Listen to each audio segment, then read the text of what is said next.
l'ouvreur argentin Sébastien Pouette, poussé par un stade rempli de Français. C'est bien ce vendredi sur rugbyzone.tv. Dimanche, ce sera différent. Sébastien Pouette, le fan de Léo Messi pour l'instant, est concentré sur le rugby avant de se tourner vers une autre affiche. Allez, merci en tout cas à vous d'avoir choisi rugbyzone.tv. 14e journée du championnat de national. Le coup d'envoi est donné. Le Dauphin Bressan accueille le leader d'Aqua qui réussira à s'imposer et finir l'année 2022 en beauté. La réponse dans quelques minutes. Le coup d'envoi qui vient d'être tapé. Tout de suite, les Dacois vont essayer de sécuriser ce ballon. Vous l'entendez, il y a un petit peu de vent dans le micro de l'arbitre.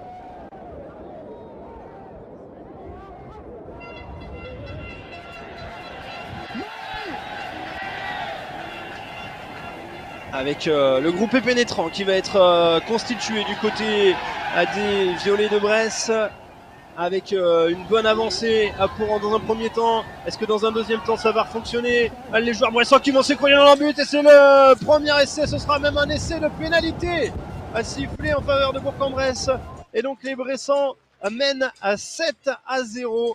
L'arbitre qui est allé entre les perches, et donc avec le score de 7-0 en faveur de Bourg-en-Bresse. Les Bressons qui ont été dynamiques sur ce ballon porté autour de Cyril Verret, Clément Julien, que vous avez à l'image. Et face aux perches, ça ne devrait pas poser de soucis pour Hugo Cerisier, qui vit sa deuxième saison.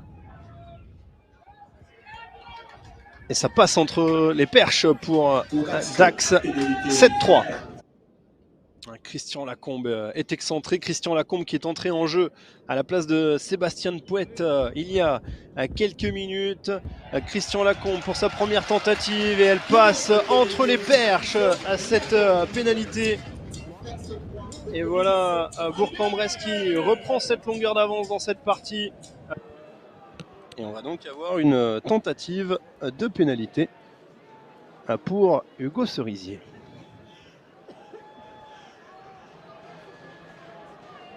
Hugo Cerisier qui va tenter son troisième coup de patte dans cette soirée.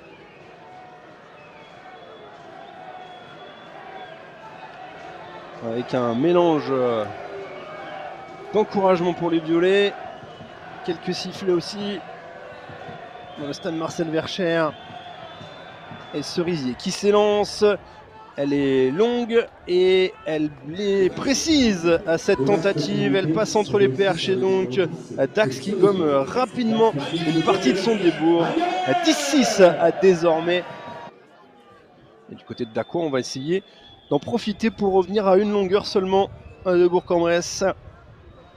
Avec le pied de Cerisier pour planter de nouveaux points dans cette partie. Et ramener donc son équipe à une longueur seulement. Et elle passe entre les perches à cette pénalité. Désormais 10-9 en faveur de Bourg-en-Bresse devant l'USD.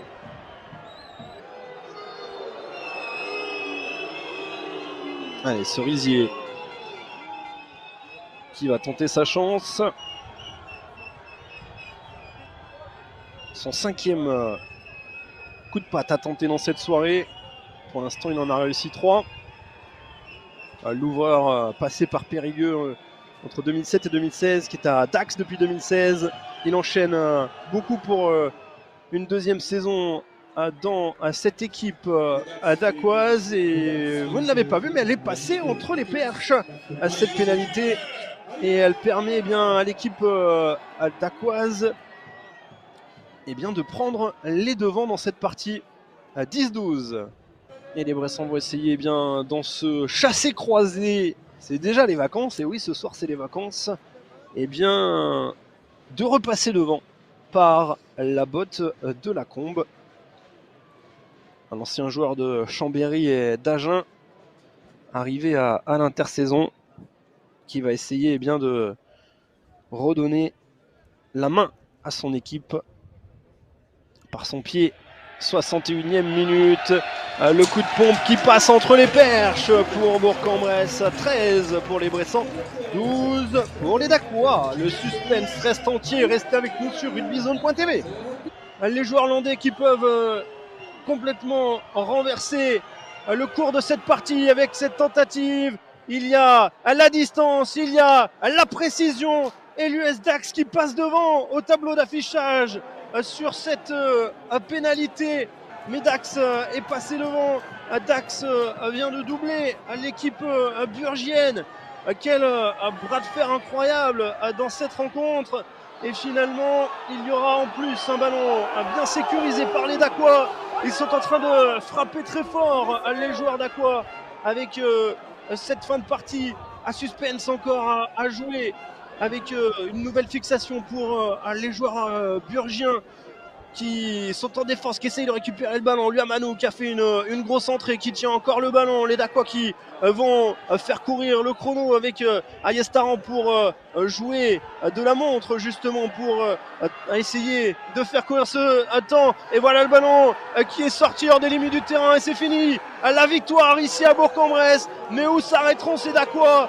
Ils ont réussi finalement à venir s'imposer sur la pelouse burgienne avec une victoire à 13-15 arrachée dans les dernières secondes de cette partie.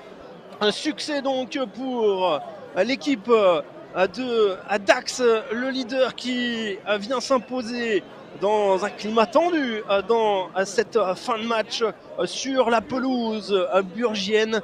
Voilà donc un succès marquant pour cette équipe de Dax, le leader donc qui va s'échapper un petit peu au sommet, au tableau d'affichage, au classement pardon, dans le sommet de cette nationale.